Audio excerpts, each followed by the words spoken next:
Kargo kendaraan udara tak berawak yang dikembangkan Turki telah berhasil menyelesaikan uji tembaknya dengan hulu ledak penembus lapis baja.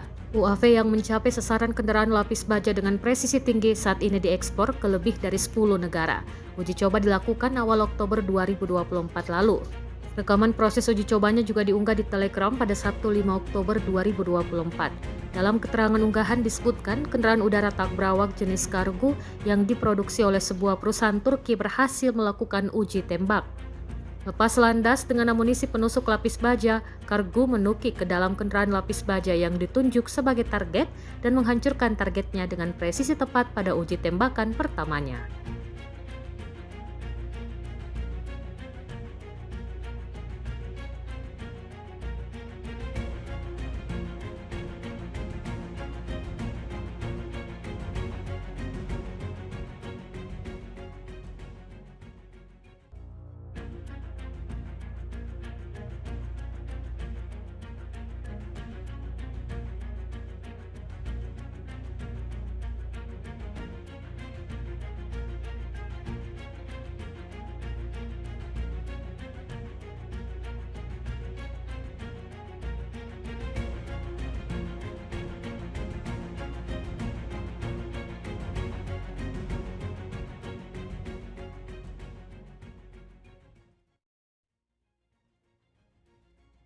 Download Tribun X sekarang, menghadirkan lokal menjadi Indonesia.